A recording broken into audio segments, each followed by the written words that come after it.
Halo Mbak Nana. Hai, Assalamualaikum. Halo Mbak Nana. Aduh, oke. Saya Halo, Mbak Nana, selamat datang. Assalamualaikum. Terima Iya, kasih. Gimana puasanya? Hai eh, Mas Dera, apa kabar? saya sehat Mbak Nana. Mbak Nana, kita ada di Festival Puasa dan Sastra, Puasastra tahun 2023. Dan para netizen ini kita panggil gula-gula. Karena ini adalah komunitas semut, jadi netizennya kita panggil gula-gula ya Mbak.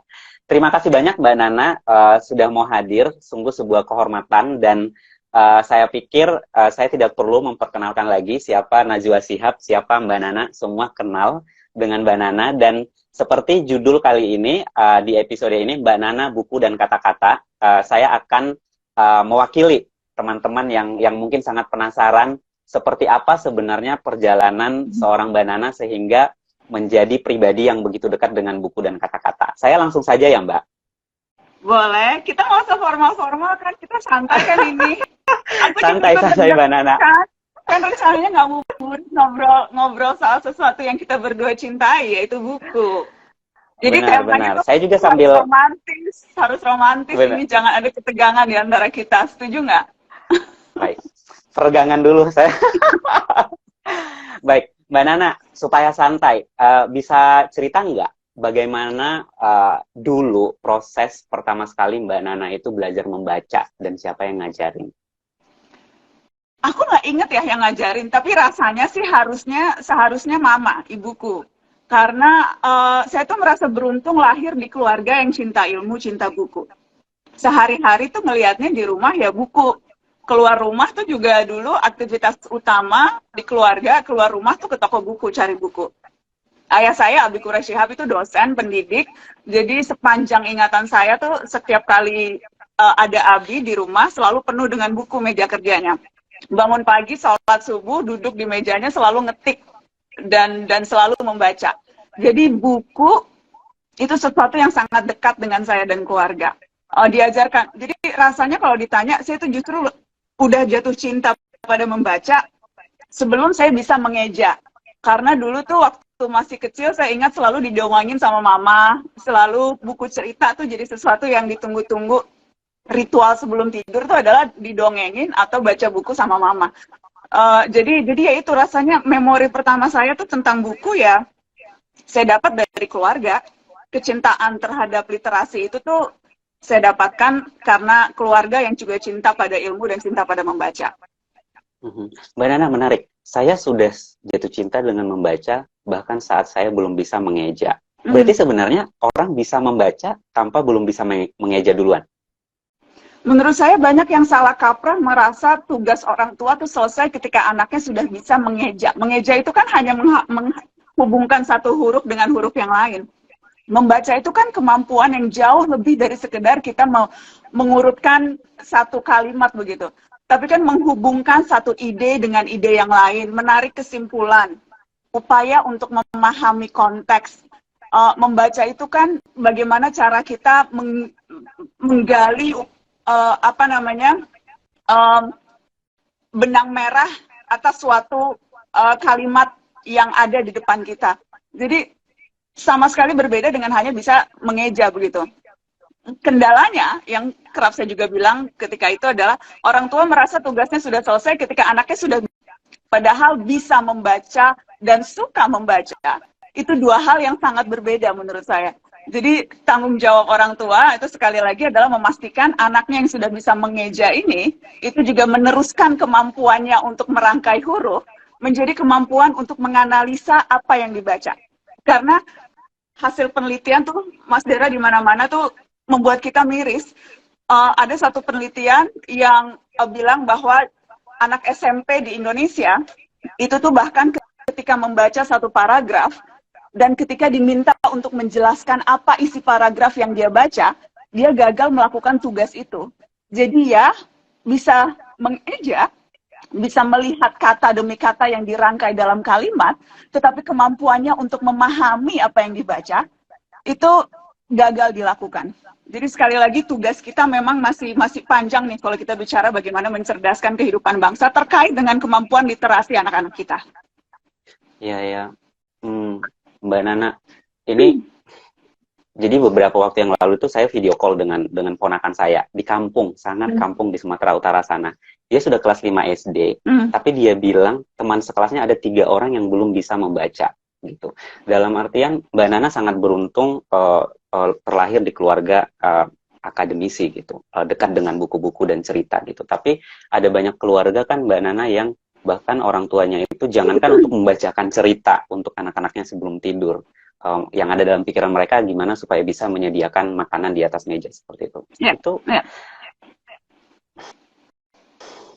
iya, I just wanna say that. Dan maksudnya, menurut Mbak Nana itu gimana? Dalam artian kan kayak PISA itu menempatkan kita literasinya di peringkat 62 dari 70 gitu kan Mbak Nana. Itu sebenarnya pertanyaanku sangat di bawah sekali, tapi karena Mbak Nana sudah membahas itu di awal, menurut Mbak Nana itu sebuah tolak ukur yang fair nggak gitu? Karena kan kita jadi disandingkan dengan negara-negara maju juga kan. Apakah itu gambaran Indonesia? Yang pertama, saya tahu penelitian soal itu tuh tolak ukur atau indikatornya banyak sekali. Salah satunya adalah akses terhadap bahan bacaan, kemudian berapa banyak jumlah perpustakaan, jadi ada banyak indikator tuh yang akhirnya menempatkan kita berada dalam posisi yang begitu rendah kalau dibandingkan dengan negara-negara lain. Tapi satu tantangan utama yang dihadapi bukan hanya di negeri plus 62 ini, tapi seluruh dunia, kalau kita bicara soal membaca, itu tuh selalu yang utama dan pertama adalah akses terhadap bahan bacaan memang. Jadi, dan para pegiat literasi sering nih bicara seperti ini, bukan kita yang nggak punya minat baca, apa yang mau dibaca, bukunya nggak ada gitu. Dan ini harus dipahami dalam konteks Indonesia yang sedemikian luas, dan kesenjangan yang sedemikian jauh juga begitu. Kalau kita sekarang ada di Jakarta, kita ada di kota-kota besar di Pulau Jawa, situasi yang sangat berbeda. Kalau tadi Mas Dera kasih contoh, sepupu Mas Dera di Sumatera Utara. Belum lagi kalau kita bicara saudara-saudara kita, anak-anak kita yang ada di ujung timur Indonesia begitu. Kendala akses, kendala jarak, yang akhirnya memang membuat sulit kita menilai atau mengukur seberapa jauh sebetulnya anak-anak kita suka membaca. Orang bacaannya nggak ada gitu. Tapi sekali lagi, akses terhadap bahan bacaan ini problema yang dihadapi di banyak negara di seluruh dunia. Karena memang dari awal sejarahnya buku itu kan privilege ya, mahal.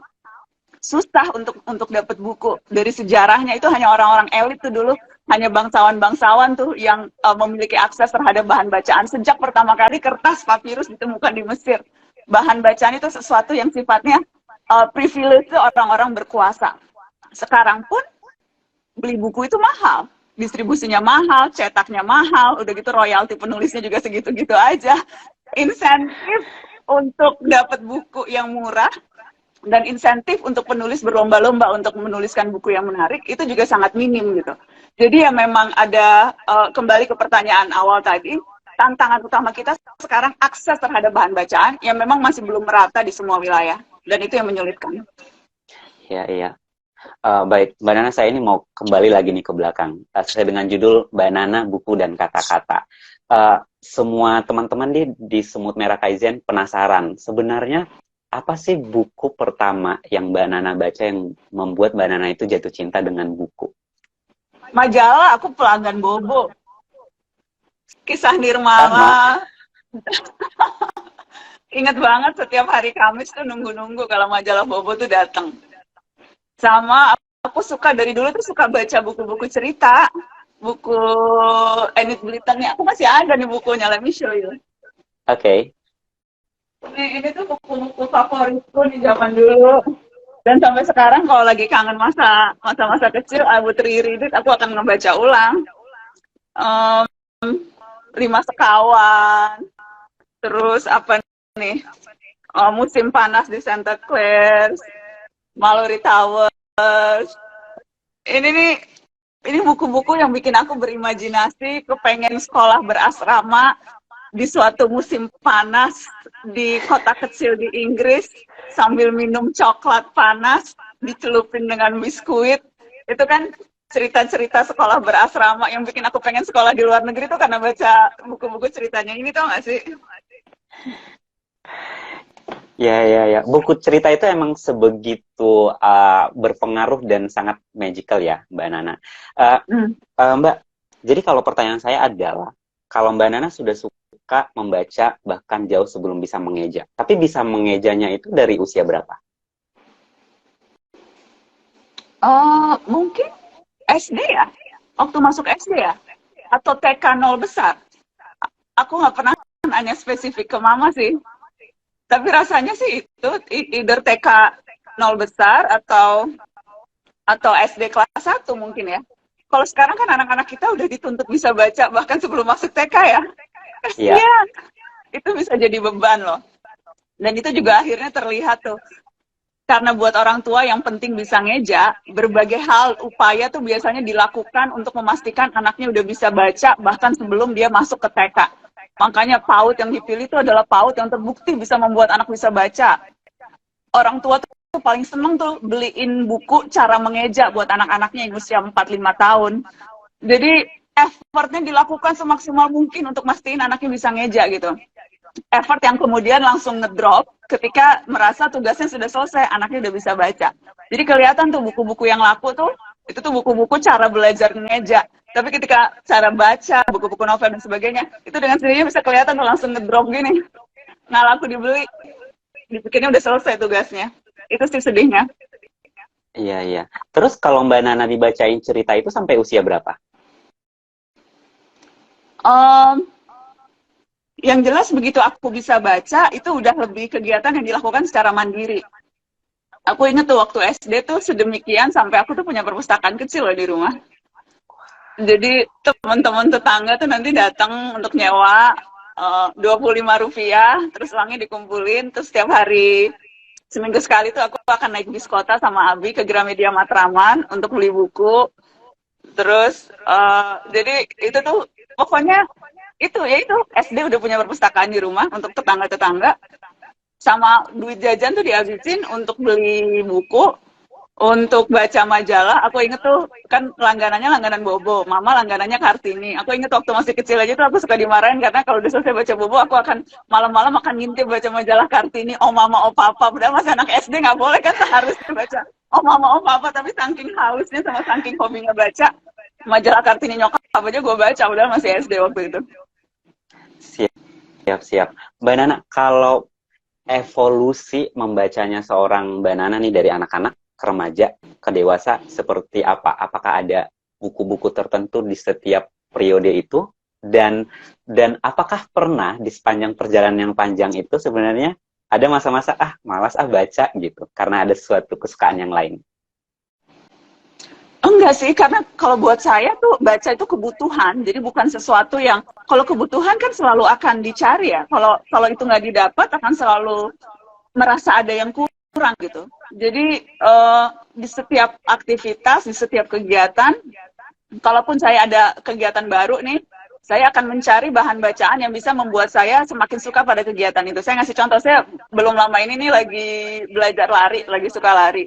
Dimulai dari pandemi kan mengubah banyak hal ya. Saya yang tadinya nggak suka lari sama sekali, malah takut. Jadi suka lari. Dan ketika aktivitas baru itu saya temukan, bacaan saya banyak akhirnya tentang gimana cara lari, gimana buku-buku tentang pelari-pelari maraton yang berhasil gitu, gimana nutrisi yang cocok untuk seorang pelari gitu. Jadi karena itu jadi kebutuhan, aktivitas baru pun itu akan selalu terkait dengan kebutuhan saya untuk selalu membaca yang dikaitkan dengan minat saya yang baru gitu sih. Siap, siap. Nah, kalau tentang pertanyaan sebelumnya yang evolusi membaca dan buku-bukunya Mbak Nanda dari kanak-kanak remaja ke dewasa? Kayaknya saya dari dulu emang selalu suka novel sih, Mas. Jadi saya tuh novel dari mulai buku cerita, terus mulai SMP tuh saya suka, dari SD tuh selalu suka tuh Lima Sekawan, Trio Detektif. Terus waktu SMP tuh udah suka Agatha Christie, cerita-cerita misteri. Terus habis itu, dan sampai sekarang kalau novel tuh saya selalu senengnya nyarinya novel-novel kriminal. Salah satu penulis favorit saya tuh sekarang Joe Nesbo. Ini saya suka banget karena cerita-cerita misterinya tuh selalu menarik gitu, out of the box. Dan jadi satu hal yang konsisten adalah saya dari dulu pelahap cerita misteri, novel-novel kriminal detektif, dan itu yang bertahan sampai sekarang. Kalau bacaan-bacaan yang lain itu banyak terkait dengan apa yang menjadi minat saya spesifik. Kayak sekarang tuh lagi ramai AI. Jadi saya banyak baca buku tentang itu. Ketika menjelang pemilu, dan karena saya memang wartawan politik hukum, sekolah saya pun waktu itu sekolah politik hukum. Jadi ada banyak juga buku-buku yang waktu itu untuk kepentingan studi, untuk kepentingan pekerjaan. Saya banyak baca buku-buku politik gitu. Terus karena anaknya Abi, kualat kalau nggak baca buku-buku Abi. Jadi selalu setiap kali Abi ngeluarin buku, itu juga selalu saya baca gitu. Jadi banyak hal sih, karena sekali lagi kalau kita udah ngerasa buku itu sebagai suatu teman dan membaca itu kebutuhan, apapun aktivitas yang kita lakukan, seperti yang tadi aku bilang, kita akan selalu mencari teman untuk menemani kita di sepanjang aktivitas itu. Iya, iya. Mbak Nana, apakah membaca untuk semua orang? Yes. Kenapa? Yang pertama gini, menurutku beda dengan bahasa. Manusia tuh punya insting bahasa. Tapi membaca itu bukan insting. Membaca itu menurutku skill atau keterampilan yang perlu dilatih. Jadi nggak otomatis memang inherent in us gitu. Beda dengan bahasa, manusia akan melakukan, sejak lahir tuh ada kecenderungan untuk bisa mengartikulasikan dengan apakah simbol, dengan gerakan, apa. Bahasa tuh insting. Tapi membaca itu kompetensi yang harus diusahakan. Dan nggak ada anak yang terlahir nggak suka baca tuh nggak ada. Malah justru anak lahir dengan rasa keingintahuan, anak lahir dengan keinginan untuk eksplorasi banyak hal, dan membaca itu cara yang paling mudah, paling murah, dan paling efektif untuk memenuhi rasa keingintahuan anak-anak kan. Jadi sekali lagi membaca itu skill atau kompetensi yang bisa dilatih. Dan saya sering kasih analogi ini. Sama halnya seperti kita pelari maraton gitu. Semakin sering kita latihan, semakin kuat otot kaki kita, semakin kuat otot jantung kita, semakin stabil heart rate kita, semakin kencang larinya, semakin cepat pace-nya, semakin jauh jaraknya. Membaca juga seperti itu. Semakin kita sering membaca, sedikit demi sedikit, membiasakan, melakukan banyak hal untuk mencari buku yang menarik minat, konsisten bertahan walaupun ngantuk, baru sehalaman 2 halaman, tapi konsisten mencapai target, itu skill yang bisa dilatih membaca itu. Dan itu investasi yang menurut saya wajib hukumnya untuk setiap manusia. Wait, maksudnya seorang Mbak Nana juga kadang-kadang masih mau ngantuk saat baca? Wajar. Maksudku aku tuh selalu ada bilang, Mbak Nana gimana ya, baru baca 5 menit udah ngantuk gitu. Ya itu sekali lagi ya karena nggak dilatih, ototnya nggak dilatih, otak kita juga nggak dilatih gitu. Kalau lu ngelatih ngebaca dan ngasih target minimal sehari 10 menit gue baca gitu. Habis itu besok akan bertambah 15 menit jadi 20 menit dan sebagainya. Tapi iya, itu tuh sesuatu yang harus dilawan dan dilatih. Terus juga mencari buku yang menarik. Aku selalu bilang sama teman-teman, kayaknya nggak menarik, ya udah tutup, cari buku lain. Manusia tuh udah nulis sejak ribuan tahun yang lalu, pasti ada buku yang lu suka. Lu nggak suka buku ini, tutup, tapi jangan tutup dan habis itu digeletakin, tutup, cari yang lain. Dan kemudian kalau daya kapasitas dan daya kita untuk membaca jadi lebih kuat, go back to your previous books gitu. Karena I would do that sometimes. Ketika itu aku nggak merasa ini menarik, karena mungkin belum ada kebutuhan, atau waktu itu aku masih belum ngerasa ini sesuatu yang penting, atau isunya masih belum terlalu rame. Tapi then I would go back to my previous books yang udah aku tutup gitu. Tapi kuncinya adalah bukan tutup dan ninggalin, tutup cari yang lain. Itu sih. Iya, iya. Nah ini ke pertanyaan berikutnya nyambung. Aku nggak tahu apa Mbak Nana ada record, tapi dalam setahun atau sebulan itu kira-kira Mbak Nana baca berapa buku? Dan Mbak Nana cara memilih buku yang mau Mbak Nana baca itu seperti apa? Masalahnya tuh aku nggak pernah baca satu buku dalam waktu yang bersamaan. Dalam waktu yang bersamaan tuh aku akan baca banyak buku. Karena menurutku setiap momen butuh temannya sendiri-sendiri. Jadi apa yang aku baca pagi itu akan beda dengan apa yang aku baca pada saat aku menunggu di meeting berikutnya. Atau buku yang aku taruh di samping tempat tidur itu buku yang berbeda dengan buku yang selalu aku bawa di tasku gitu. Karena sekali lagi setiap momen itu punya teman yang cocoknya masing-masing. Kayak misalnya sekarang aku masih nyelesain ini, belum selesai ini aku baca John Nesbo, tapi di sela-sela itu jangan lupa aku selalu baca bukunya Jokpin. Ini buku puisinya Jokpin, my favorite, Mas Penyair. Terus ini juga aku lagi baca karena ini menarik. Aku bacanya What Muslims and Non-Muslims Get Wrong About Each Other. Menurut aku ini di dunia yang sangat mudah disulut kesalahpahaman, buku ini menarik. Terus karena aku orangnya juga suka FOMO, aku lagi baca ini walaupun udah agak telat, tapi habis yang aku baca kan biasanya kan cuma kayak cuplikan-cuplikan. Jadi aku penasaran, aku beli. Waktu itu pas ke Singapura aku beli dan aku lagi baca ini. Terus apa lagi ya? Oh, aku lagi mempersiapkan, aku diundang jadi pembicara untuk ada satu topik soal apa namanya nationalism, soal citizen journalism, dan kemudian jadi aku baca buku-buku yang terkait dengan itu, Citizens, ini aku lagi baca. Jadi ada banyak, dan itu juga sebetulnya cara untuk mengurangi apa namanya kemungkinan kita bosan gitu ya, karena ya itu yang kita baca beragam dan kita membaca memang untuk memenuhi kebutuhan spesifik yang kita rasakan perlu kita penuhi pada saat itu. Pada saat ini kebutuhan spesifikku adalah aku mau belajar lebih banyak, maupun bulan puasa mau refleksi bagaimana hubungan antara muslim dan non muslim. Jadi ada kebutuhan itu, aku mau belajar, makanya aku belajar baca itu. Ada kebutuhan aku untuk jadi pembicara, makanya belajar soal itu. Jadi sekali lagi memenuhi kebutuhan sih, itu yang membuat kita akan selalu relevan dengan buku yang beragam, menurutku itu.